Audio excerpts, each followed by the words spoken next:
هو الله الذي لا إله إلا هو عالم الغيب والشهادة هو الرحمن الرحيم هو الله الذي لا إله إلا هو الملك القدوس السلام المؤمن المهيمن العزيز الجبار المتكبر سبحان الله عما يشركون هو الله الخالق البارئ المصور له الأسماء الحسنى يسبح له ما في السماوات والأرض وهو العزيز الحكيم.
نحمده ونصلي على رسوله الكريم اما بعد فاعوذ بالله من الشيطان الرجيم بسم الله الرحمن الرحيم رب اشرح لي صدري ويسر لي امري واحلل عقدة من لساني يفقهوا قولي.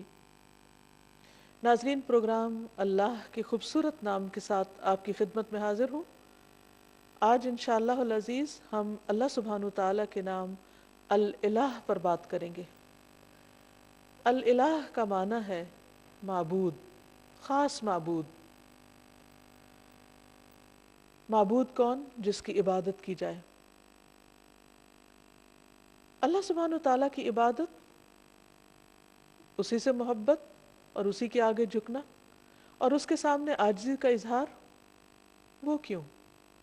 وہ اس لیے کہ انسان اپنی فطرت کے اعتبار سے مجبور ہے کہ وہ اپنے سے بڑے کے آگے جھکے. اسے کسی نہ کسی کے آگے ضرور جھکنا ہے، کیونکہ وہ اس کے اندر یہ مادہ موجود ہے. وہ اس کے بغیر رہ نہیں سکتا، اس کے بغیر اس کی تکمیل نہیں ہوتی. انسان ہمیشہ یہ چاہتا ہے کہ وہ کسی سے شدید محبت کرے، کسی کے آگے جھکے، کسی کا سہارا لے، کسی کو اپنے غم اور رنج کی حالت میں پکارے. کوئی ہو جو ہر حال میں اس کی سننے والا ہو، جو اس کا دکھ دور کرنے والا ہو. تو اللہ سبحانہ تعالیٰ کے سوا وہ کون ہو سکتا ہے؟ جب سے انسان پیدا ہوا ہے اور انسانی تاریخ میں جو مختلف ادوار آئے ہیں، اس میں لوگوں نے اللہ سبحانہ تعالیٰ کو معبود تو مانا، لیکن اس کے ساتھ دوسروں کو بھی الہ مان لیا. یعنی ظاہر میں نظر آنے والی چیزوں کو بھی انہوں نے اپنا سہارا بنا لیا. کوئی درخت کے آگے جھکا تو کوئی پہاڑ کے آگے جھک گیا، کوئی سمندر سے خوف کھا کر اس کے آگے جھکنے لگا، کسی نے آگ کو اپنا خدا مان لیا اور وہ اس کی عبادت کرنے لگا. گویا جس چیز سے وہ ڈرا یا جس چیز سے وہ حیران ہوا یا جس چیز نے اس کو امپریس کیا یا انفلوئنس کیا یا جس چیز کے لیے اس کے دل کے اندر ایک خاص کیفیت پیدا ہوئی، اس نے اسی کو اپنا معبود بنا لیا۔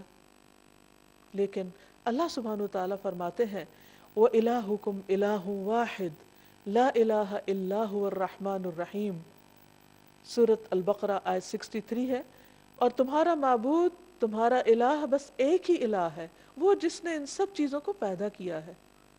مخلوق الہ نہیں ہو سکتی، الہ تو وہی ہو سکتا ہے کہ جس کے سب تابع ہوں، جس کے آگے پوری کائنات جھکی ہوئی ہو۔ فرمایا اس کے سوا کوئی اور معبود نہیں، وہ بے حد رحم کرنے والا، نہایت مہربان ہے۔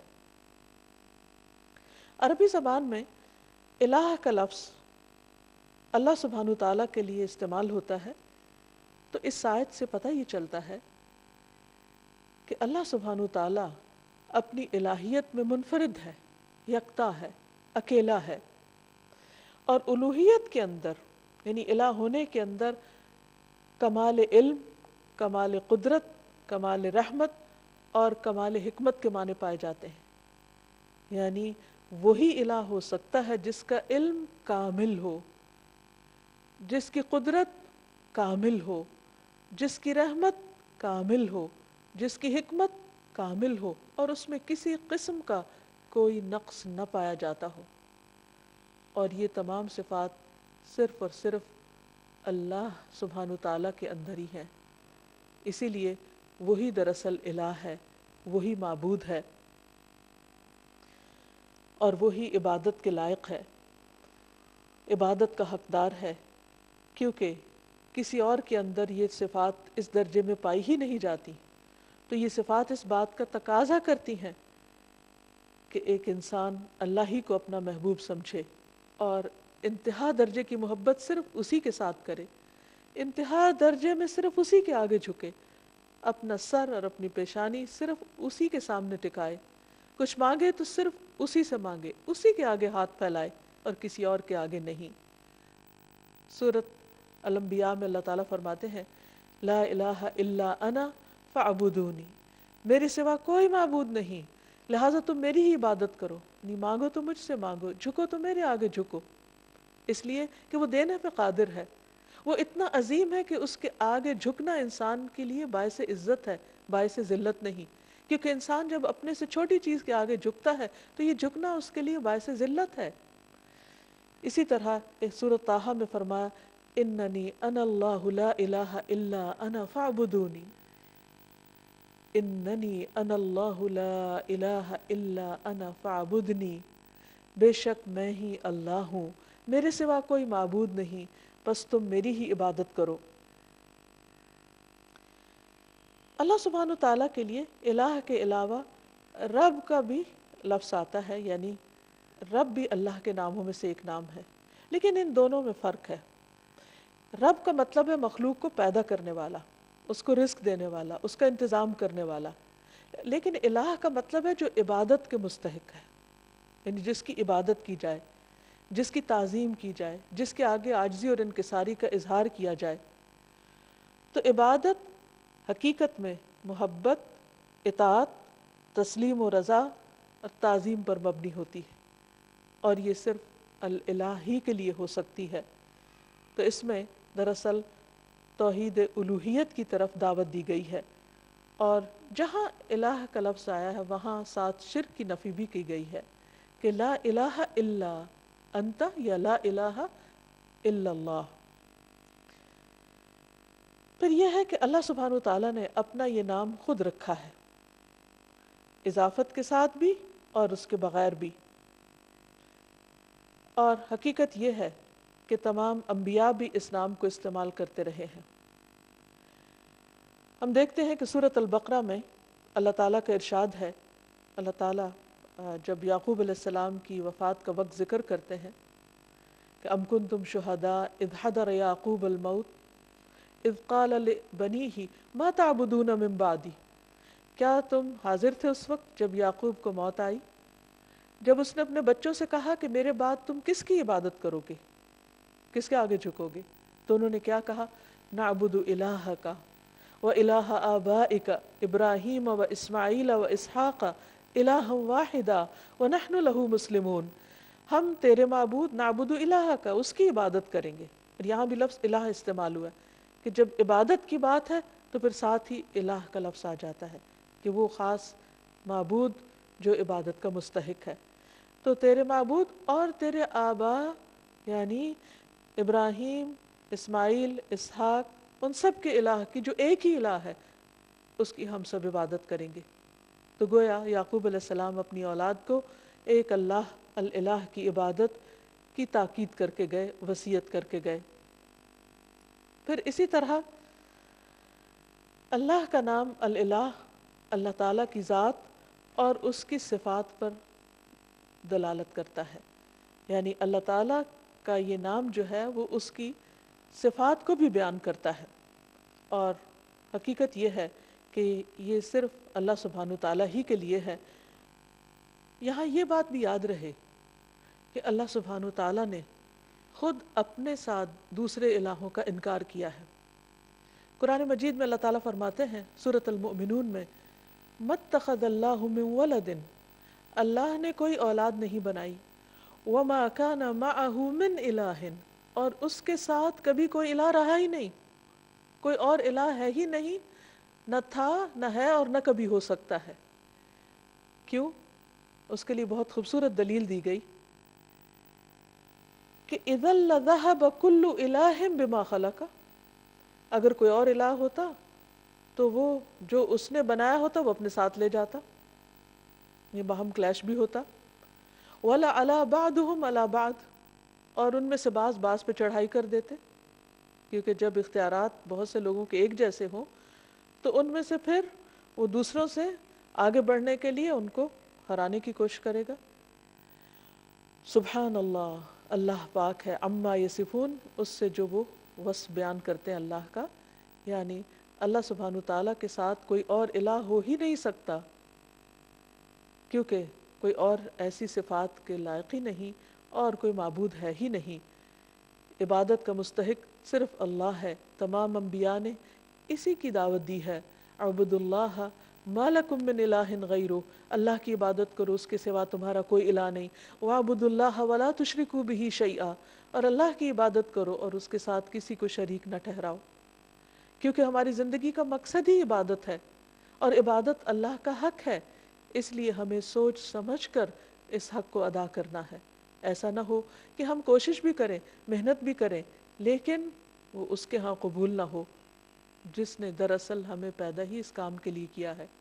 معاذ رضی اللہ عنہ سے مروی ہے کہ نبی صلی اللہ علیہ وسلم جس گدھے پر سوار تھے میں اس کے اوپر آپ کے ساتھ پیچھے بیٹھا ہوا تھا، سواری کر کے کہیں جا رہے تھے.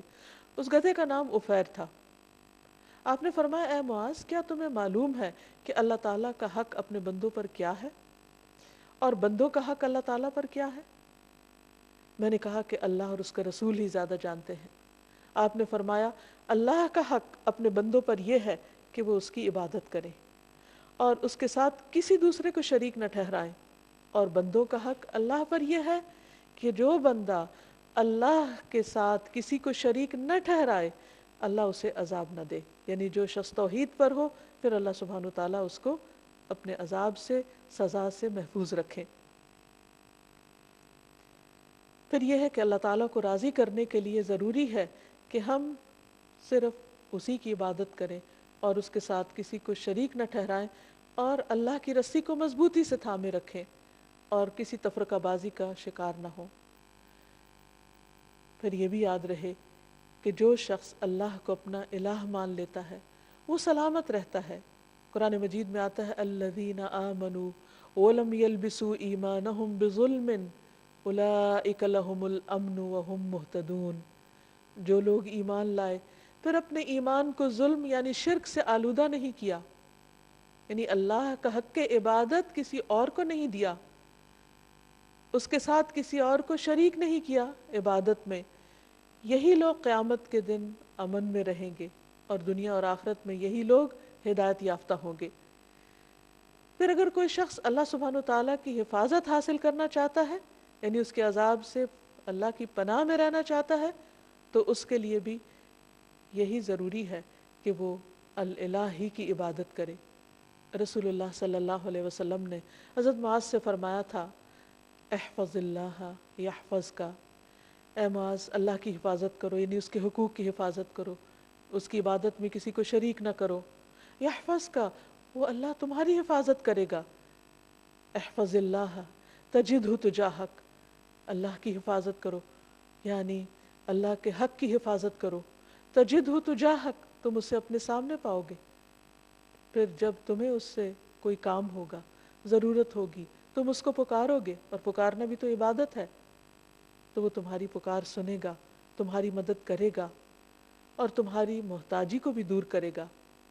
عام طور پر ہم یہ سمجھتے ہیں کہ اگر ہم اللہ سبحانہ وتعالیٰ کی عبادت کریں گے تو شاید زندگی ہم پر مشکل ہو جائے، ہمارے حالات تنگ ہو جائیں، یا پھر ہمارے لیے دنیا کے کام کاج کا وقت نہ بچے. حالانکہ حقیقت اس کے برعکس ہے. اللہ تعالیٰ فرماتے ہیں، حدیث قدسی ہے، اے ابن آدم، یعنی اے آدم کی اولاد، تم اپنے آپ کو میری عبادت کے لیے فارغ کر لو، یعنی میری عبادت کے لیے بھی وقت نکالو، میں تمہارے دل کو بے نیازی سے بھر دوں گا، یعنی تمہیں ایک خاص قسم کی سیٹسفیکشن عطا کروں گا. ورنہ بعض اوقات کیا ہوتا ہے، انسان کے پاس بہت کچھ بھی ہوتا ہے لیکن اس کے دل کو اطمینان نہیں ہوتا، اس کے اندر ایک ویکیوم سا ہوتا ہے، اس کے اندر ایک خلا ہوتا ہے، اس کے اندر اطمینان نہیں ہوتا. وہ بہت کچھ کرتے ہوئے بھی یوں سمجھتا ہے کہ جیسے وہ کچھ کر نہیں پا رہا، اسے اپنا مطلوب حاصل نہیں ہو رہا.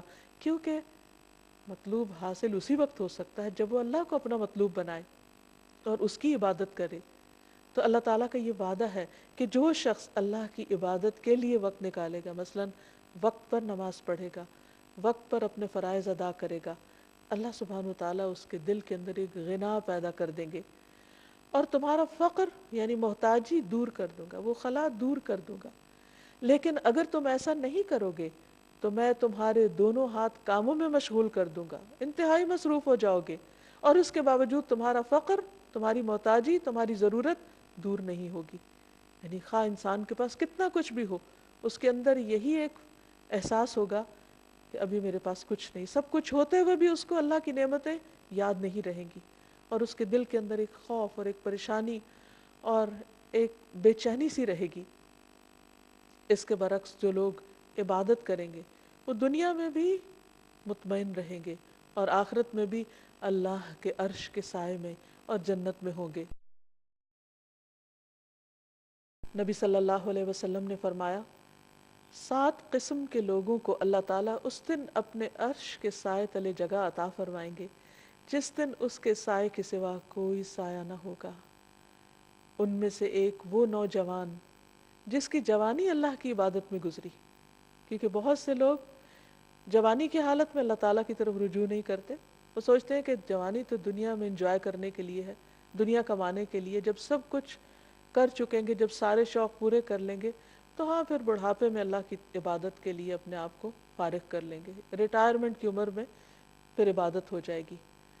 نہیں، ہمیں نہیں معلوم کہ ہم ریٹائرمنٹ کی عمر کو پہنچتے ہیں یا نہیں، بڑھاپے والی زندگی ملتی بھی ہے یا نہیں، اور اگر ملے بھی تو وہ اپنے ساتھ 100 تکلیفیں لے کر آتا ہے، پھر وہ تو سب سے نکمی عمر ہوتی.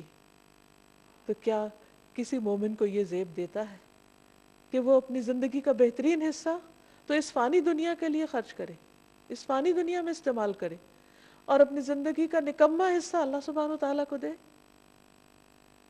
تو اسی لیے جو لوگ اپنی زندگی کا بہترین حصہ یعنی جوانی اللہ کی عبادت میں گزاریں گے، اللہ تعالیٰ کی طرف سے عائد کردہ جو فرائض ہیں ان کو پورا کرتے ہوئے گزاریں گے، اللہ تعالیٰ کی اطاعت اور فرما برداری میں گزاریں گے، تو اللہ سبحانہ وتعالیٰ قیامت کے اس طویل دن جو ایک دن 50,000 سال کا ہے، جس دن سورج بہت قریب آ چکا ہوگا، اس دن اللہ تعالیٰ ایسے لوگوں کو اپنے عرش کے سائے تلے جگہ دیں گے.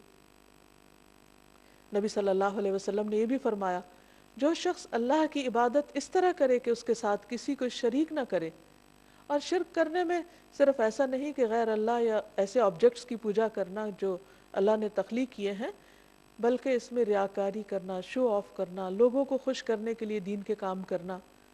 اگر انسان صرف اور صرف اللہ کی رضا کے لیے اچھے کام کرتا ہے، نماز قائم کرتا ہے، زکوٰۃ دیتا ہے، اللہ کی بات سنتا ہے اور مانتا ہے، تو اللہ تعالیٰ اسے جنت کے 8 دروازوں میں سے داخل ہونے کا اختیار دے دے گا کہ جس سے چاہو چلے جاؤ، جو تمہیں پسند ہے اس سے اندر آ جاؤ.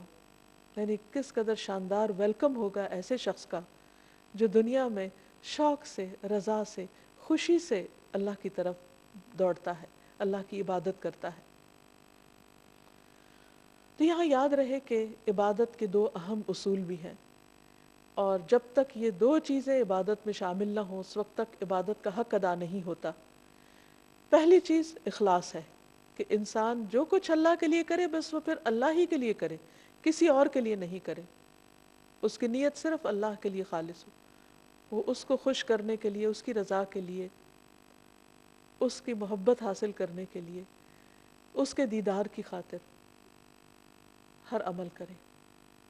اور دوسری چیز، جس چیز کو وہ خاص عبادت سمجھ کے کرتا ہے اسے رسول اللہ صلی اللہ علیہ وسلم کے طریقے کے مطابق کرے، کیونکہ جب عمل خالص ہوگا تو وہ اس کی باطن کی خوبصورتی کی دلیل ہے۔ اور جو شخص سنت کی پیروی کرتا ہے تو نبی صلی اللہ علیہ وسلم کا عمل سب سے خوبصورت عمل تھا۔ اللہ سبحانہ تعالیٰ نے آپ کو اسوۃ حسنہ بنا کر بھیجا، لقد کان لکم فی رسول اللہ اسوۃ حسنہ، تمہارے لیے اللہ کے رسول صلی اللہ علیہ وسلم کی زندگی میں خوبصورت نمونہ ہے۔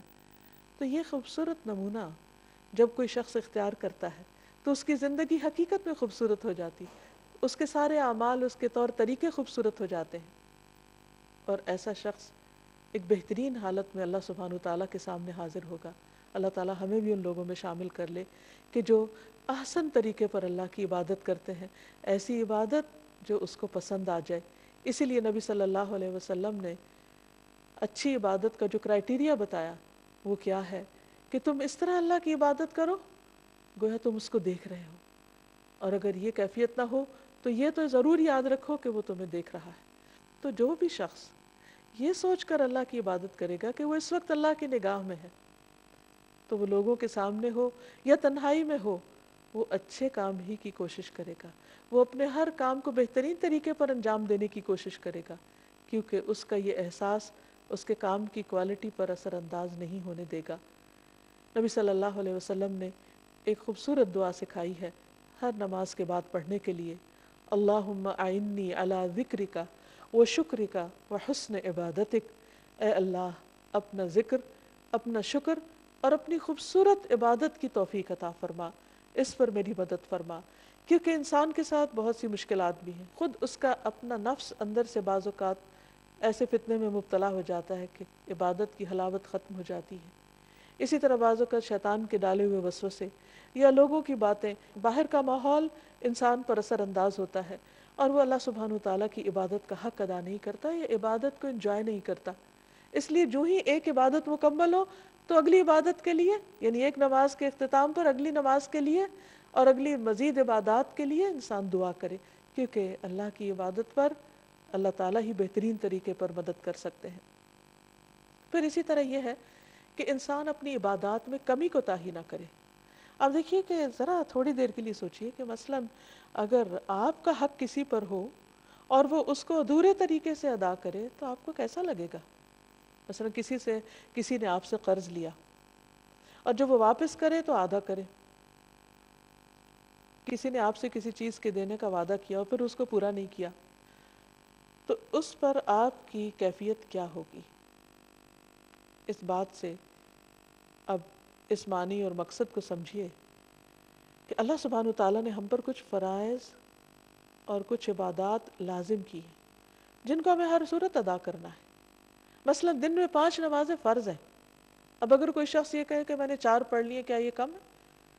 یہ بھی تو بہت ہے۔ نہیں، اللہ سبحانہ تعالیٰ نے 5 کا حکم دیا ہے، ہم اسے اپنی مرضی سے 4 نہیں کر سکتے یا 3 نہیں کر سکتے، اور اسی طرح اپنی مرضی سے 6 بھی نہیں کر سکتے ان کو، کیونکہ اتنا ہی کرنا ہے، اسی طرح کرنا ہے جیسا کرنے کا اللہ سبحانہ تعالیٰ نے حکم دیا، تبھی عبادت کا حق ادا ہوگا۔ عبادت کا مطلب ہوتا ہے مکمل اطاعت، اور اگر ہم بات ہی نہیں مان رہے تو پھر اپنی مرضی سے جو بھی چاہیں کریں وہ عبادت شمار نہیں ہوگی۔ ہاں، اللہ کی رضا، اللہ کی پسند، اللہ کی خوشی کے لیے چھوٹا سا کام بھی کرے، ایک لقمے جیسی چیز بھی اللہ کے راستے میں خیرات کر دے، اللہ سبحانہ تعالیٰ اسے خوشی سے قبول کرتے ہیں اور اسے بڑھاتے ہیں، حتیٰ کہ ایک لقمہ بہت پہاڑ برابر کر دیتے ہیں اجر و ثواب کے اعتبار سے، کیونکہ وہ صرف اللہ کے لیے دیا گیا، وہ صرف اللہ کی رضا اور اللہ کی خوشی میں اللہ کی خاطر خرچ کیا گیا، تو اللہ سبحانہ وتعالیٰ اس کی بہترین طریقے پر قدردانی فرماتے ہیں۔ تو ہمیں نہ عبادت میں اضافے کا حق حاصل ہے اور نہ عبادت میں کوتاہی کا۔ یہاں یہ یاد رہے کہ اللہ سبحانہ وتعالیٰ نے ہم پر جو عبادت فرض کی ہے، ہمیں اس میں اختیار نہیں دیا گیا کہ ہم اپنی مرضی سے اس عبادت میں کچھ اضافہ کر دیں یا پھر اس میں کچھ کمی کر دیں، کیونکہ عبادت کی اصل روح اطاعت ہے، فرما برداری ہے، اللہ کے حکم کی تابع داری ہے۔ انس رضی اللہ عنہ سے مروی ہے کہ ایک آدمی نبی صلی اللہ علیہ وسلم کی خدمت میں حاضر ہوا اور عرض کی، اے اللہ کے رسول صلی اللہ علیہ وسلم، یہ بتائیے کہ اللہ تعالیٰ نے کتنی نمازیں فرض کی ہیں، یعنی جن کی پابندی ہم پر لازم ہے۔ آپ نے فرمایا، اللہ نے اپنے بندوں پر 5 نمازیں فرض کی۔ اس نے پوچھا، ان سے پہلے یا بعد میں تو کوئی نماز فرض نہیں، یعنی ان کے علاوہ فرض کے درجے میں تو نہیں کچھ؟ آپ نے 3 بار یہ فرمایا کہ اللہ نے اپنے بندوں پر 5 نمازیں فرض کی ہیں۔ اس پر وہ کہنے لگا، اس ذات کی قسم جس نے آپ کو حق کے ساتھ بھیجا ہے، میں اس میں کسی قسم کی کمی یا زیادتی نہیں کروں گا، یعنی 5 سے کم 4 بھی نہیں پڑھوں گا اور 5 سے زیادہ 6 بھی نہیں پڑھوں گا، بس اتنی ہی پڑھوں گا جتنی اللہ تعالیٰ نے مجھ پر فرض کی ہیں۔ تو نبی صلی اللہ علیہ وسلم نے فرمایا، اگر یہ شخص سچا رہا، یعنی جو یہ کہہ رہا ہے اس نے ایسا ہی کیا، تو یہ جنت میں داخل ہوگا۔ عبادت کے سلسلے میں ایک اور بات یہ یاد رہے کہ عبادت میں شدت اور خود پسندی نہیں ہونی چاہیے، کیونکہ عبادت اللہ تعالیٰ کا حق ہے۔ نبی صلی اللہ علیہ وسلم نے فرمایا، ایک قوم ایسی آئے گی جو عبادت کرے گی حتیٰ کہ لوگ ان کی عبادت کی کثرت پر تعجب کریں گے، بڑے حیران ہوں گے کہ اتنے عبادت گزار ہیں، لیکن وہ اس عبادت کی وجہ سے خود پسندی کا شکار ہو جائیں گے، اپنے آپ کو بڑی چیز سمجھنے لگیں گے کہ ہم بہت نیک ہیں۔ وہ لوگ دین سے اس طرح نکل جائیں گے جیسے تیر شکار سے نکل جاتا ہے، کیونکہ اللہ تعالیٰ کو ایسی عبادت کی ضرورت نہیں۔ عبادت ہے دراصل اللہ کا حق، اللہ کو خوش کرنے کے لیے کرنا ہے، نہ کہ بندوں کو دکھانے کے لیے یا بندوں کے سامنے نیک بننے کے لیے۔ تو جس بندے کے اندر عبادت کا زوم آ جائے وہ اللہ سبحانہ و تعالیٰ کو پسند نہیں۔ ابلیس کے ساتھ کیا معاملہ ہوا تھا؟ اس کو بھی اپنی عبادت کی وجہ سے ایک خود پسندی اس کے اندر آ گئی تھی کہ جس بنا پر اس نے آدم کے آگے جھکنے سے انکار کر دیا تھا۔ تو یاد رکھیے کہ جب ہم لا الہ الا اللہ کہتے ہیں تو پھر صرف اللہ کو ہی عبادت کے لائق مانتے ہیں، کسی اور آبجیکٹ کو نہیں، اور حتیٰ کہ اپنے نفس کو بھی نہیں، کیونکہ اس زمین پر جن معبودوں کی پیروی ہوتی ہے ان میں سے سب سے زیادہ پیروی ہم اپنے ہی نفس کی کر رہے ہوتے ہیں، اپنے دل کی خواہشات کی۔ مثلا فجر کی نماز کا وقت ہو گیا اور دل کیا چاہتا ہے؟ سوئے رہو، تو ہم اٹھتے نہیں، تو ہم نے اللہ کی بات تو نہیں مانی۔ ہمیں آواز آ رہی ہے حی علی الصلاۃ، حی علی الفلاح، آؤ نماز کی طرف، آؤ کامیابی کی طرف، لیکن ہم اس پکار کو سنتے ہی نہیں اور کامیابی کا دروازہ بند کر دیتے ہیں اور ہم سوئے رہتے ہیں۔ یہاں ہم نے اب اللہ کی عبادت نہیں کی، اپنے نفس کی عبادت کی۔ اسی طرح زندگی کے کسی بھی اور کام، کسی جاب، کسی مشغلے، کسی بھی پسند کی چیز میں مشغول ہو کر، خواہ کتنی ہی دنیاوی اعتبار سے شدید ضرورت کے کام میں بھی مصروف ہو کر اگر انسان اللہ کو بھلا دیتا ہے تو یہ دراصل اپنے آپ پر ہی ظلم کرتا ہے، اور یہ لا الہ الا اللہ کے منافی ہے۔ اللہ سبحانہ و تعالیٰ نے تمام بندوں سے اپنی عبادت کا مطالبہ کیا ہے۔ قرآن مجید میں اللہ تعالیٰ فرماتے ہیں، یا ایھا الناس اعبدوا ربکم الذی خلقکم والذین من قبلکم لعلکم تتقون، اے لوگو اپنے رب کی عبادت کرو جس نے تمہیں پیدا کیا اور ان کو بھی جو تم سے پہلے تھے۔ یعنی عبادت کیوں کرو؟ کیا اللہ تعالیٰ کو کوئی فائدہ ہے؟ نہیں، یہ دراصل تمہارے اپنے فائدے کی چیز ہے۔ فائدہ کیا ہوگا؟ لعلکم تتقون، تم بچ جاؤ گے، یعنی دنیا میں ان عبادات کی وجہ سے کئی برائیوں سے، کئی قسم کی مشکلات سے بچ جاؤ گے، اور آخرت میں اس آگ سے بچ جاؤ گے جو اللہ کے نافرمانوں کے لیے، سرکش اور متکبر لوگوں کے لیے تیار کی گئی ہے۔ پھر اسی طرح یہ ہے کہ عبادت ہی کا ایک حصہ یہ ہے کہ انسان اللہ سبحانہ تعالیٰ ہی سے ڈرے، ایک الہ سے۔ اللہ تعالیٰ فرماتے ہیں وقال اللہ لا تتخذوا الہین اثنین انما هو الہ واحد فإیای فرہبون، اور اللہ تعالیٰ نے فرمایا تم 2 معبود نہیں بناؤ، یعنی 3 اور 3 سے زیادہ تو دور کی بات، ایک سے دوسرا بنانے کی بھی اجازت نہیں، وہ تو صرف وہی ایک معبود ہے، اور مجھی سے تم ڈرو، یعنی عبادت میں یہ بھی شامل ہے کہ انسان اللہ تعالیٰ سے ڈرتا رہے، اور بعض اوقات انسان محبت میں عبادت کرتا ہے اور بعض اوقات اللہ کے عذاب سے ڈرتے ہوئے عبادت کرتا ہے، تو دونوں چیزیں انسان کے اندر ایک اعتدال پیدا کرتی ہیں۔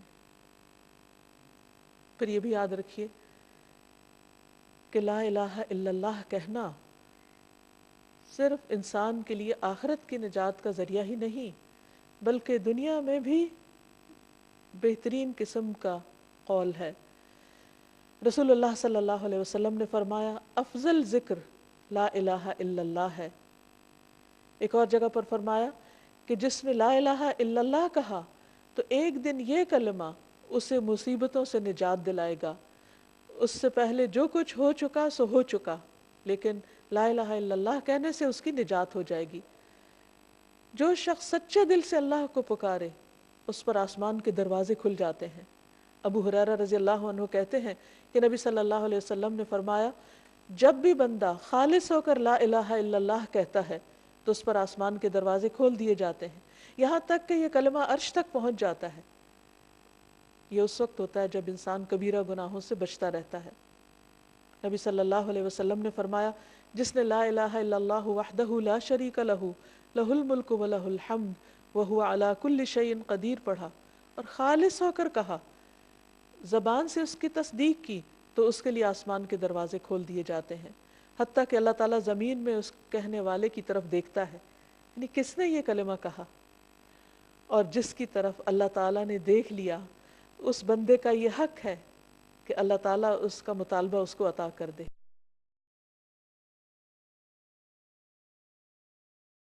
اسی لیے نبی صلی اللہ علیہ وسلم نے یہ بہت ہی خوبصورت بات ہمیں بتائی کہ عرفہ کے دن کی بہترین دعا جو تمام انبیاء نے مانگی وہ ہے لا الہ الا اللہ وحدہ لا شریک لہ لہ الملک ولہ الحمد وہو علی کل شیء قدیر۔ اس میں اللہ سبحانہ تعالیٰ کی وحدانیت کا ذکر بھی ہے، شرک کی نفی بھی ہے، اللہ سبحانہ تعالیٰ کی تعریف کی بات بھی ہے، اور اس کی قدرت کا اقرار بھی ہے کہ وہی ہر چیز پر قدرت رکھتا ہے۔ اس میں آپ دیکھیے براہ راست کچھ بھی نہیں مانگا گیا، صرف اللہ سبحانہ تعالیٰ کی وحدانیت اور اس کی تعریف کا ذکر ہے۔ تو جو شخص یہ کلمہ پڑھ لیتا ہے تو اللہ سبحانہ تعالیٰ اس پر نظر رحمت فرما دیتے ہیں۔ پھر یہ کلمہ صرف زندگی میں نہیں، صرف مشکلات میں نہیں، مرنے والا اگر مرتے وقت پڑھتا ہے تو اس کے لیے جنت کا وعدہ ہے۔ رسول اللہ صلی اللہ علیہ وسلم نے فرمایا اپنے مرنے والوں کو لا الہ الا اللہ کی تلقین کیا کرو، کیونکہ اس کلمے پہ موت آنے پر جنت میں داخلہ اور جہنم حرام کر دی جاتی ہے۔ یہ کلمہ اللہ کے ہاں حجت بنتا ہے، نبی صلی اللہ علیہ وسلم کی شفاعت کا ذریعہ ہے، اور اس کلمے کا وزن ہر چیز سے زیادہ ہے۔ نوف رضی اللہ عنہ کہتے ہیں کہ اگر آسمان و زمین اور ان کے درمیان کی تمام چیزوں کو ترازو کے ایک پلڑے میں رکھ دیا جائے اور دوسرے پلڑے میں صرف لا الہ الا اللہ رکھ دیا جائے تو وہ دوسرا پلڑا جھک جائے گا۔ اسی لیے اگر کسی شخص نے سچے دل سے لا الہ الا اللہ پڑھا ہو اور ہر شرک سے نفی کی ہو تو قیامت کے دن یہی ایک کلمہ اس کی نجات کا ذریعہ بن جائے گا۔ اور اگر کوئی اپنے گناہوں کی وجہ سے دوزخ کی آگ میں گیا بھی تو اس لا الہ الا اللہ کی وجہ سے اس کو وہاں سے بالآخر نکال لیا جائے گا، خواہ اس نے بڑے بڑے گناہ کیے ہوں، لیکن ان گناہوں کی سزا بھگتنے کے بعد یہ کلمہ اس کی نجات کا ذریعہ بنے گا۔ تو حقیقت یہ ہے کہ اللہ سبحانہ وتعالیٰ کا یہ نام یعنی الالہ، اس کے ساتھ جب اللہ کو پکارا جاتا ہے تو انسان کی دعا قبول ہوتی۔ اسی لیے نبی صلی اللہ علیہ وسلم کو خاص طور پر حکم دیا گیا قل اعوذ برب الناس ملک الناس الہ الناس من شر الوسواس الخناس الذی یوسوس فی صدور الناس من الجنۃ والناس۔ آپ کہہ دیجئے میں پناہ لیتا ہوں لوگوں کے رب کی، لوگوں کے بادشاہ کی، لوگوں کے الہ، لوگوں کے معبود کی، وسوسہ ڈالنے والے کے شر سے جو پلٹ پلٹ کر آنے والا ہے، جو لوگوں کے سینوں میں وسوسے ڈالتا ہے۔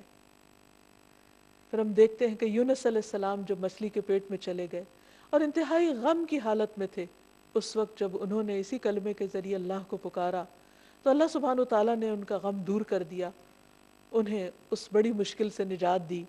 اور وہ کلمہ کیا ہے؟ وَذَنُّونِ إِذْ ذَهَبَ مُغَاضِبًا فَظَنَّ أَن لَّن نَّقْدِرَ عَلَيْهِ فَنَادَىٰ فِي الظُّلُمَاتِ أَن لَّا إِلَٰهَ إِلَّا أَنتَ سُبْحَانَكَ إِنِّي كُنتُ مِنَ الظَّالِمِينَ۔ اور مچھلی والے کو جب وہ غصے سے بھرا ہوا چلا گیا، بس اس نے سمجھا کہ ہم اس پر گرفت تنگ نہ کریں گے، تو اس نے اندھیروں میں پکارا کہ تیرے سوا کوئی معبود نہیں، صرف اس الہ کو پکارا، تو پاک ہے، یقیناً میں ظلم کرنے والوں میں سے ہو گیا ہوں۔ تو اللہ سبحانہ تعالیٰ نے انہیں وہاں سے نجات دی، اور باقی سب مومنوں کو بھی بشارت دی، وَكَذَلِكَ نُنْجِي الْمُؤْمِنِينَ، کہ باقی مومنوں کو بھی ہم اسی طرح نجات دیں گے۔ اسی لیے نبی صلی اللہ علیہ وسلم جب کسی کرب کی حالت میں ہوتے، تکلیف کی حالت میں ہوتے، تو پڑھتے لا الہ الا اللہ العظیم الحلیم، لا الہ الا اللہ رب العرش العظیم، لا الہ الا اللہ رب السماوات ورب الارض ورب العرش الکریم۔ اللہ صاحب عظمت اور بردبار کے سوا کوئی معبود نہیں، اللہ کے سوا کوئی معبود نہیں جو عرش عظیم کا رب ہے، اللہ کے سوا کوئی معبود نہیں جو آسمانوں اور زمین کا رب ہے اور عرش کریم کا رب ہے۔ تو جو شخص تنگی اور تکلیف میں اس دعا کو پڑھے گا، اللہ سبحانہ وتعالیٰ اس کی تکلیف کو دور کر دے گا، کیونکہ نبی صلی اللہ علیہ وسلم اس دعا کو پڑھا کرتے تھے۔ پھر سید الاستغفار میں بھی جب ایک بندہ کہتا ہے اللہم انت ربی لا الہ الا انت خلقتنی وانا عبدک وانا علی عہدک ووعدک ما استطعت اعوذ بک من شر ما صنعت ابوء لک بنعمتک علی وابوء بذنبی فاغفر لی فانہ لا یغفر الذنوب الا انت۔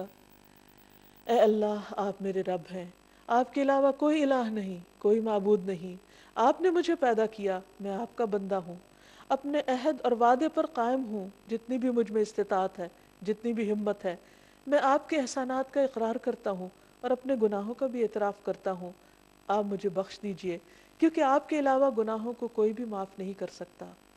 تو جو شخص اس کلمے کو پڑھتا ہے، اس استغفار کو پڑھتا ہے، جس کو سید الاستغفار، استغفار کا سردار کہا گیا، تو اگر شام کے وقت پڑھتا ہے اور رات کو ڈیتھ ہو جاتی ہے تو اللہ تعالیٰ اس کے سارے گناہ معاف کر دیں گے، اس کو جنت میں داخل کریں گے۔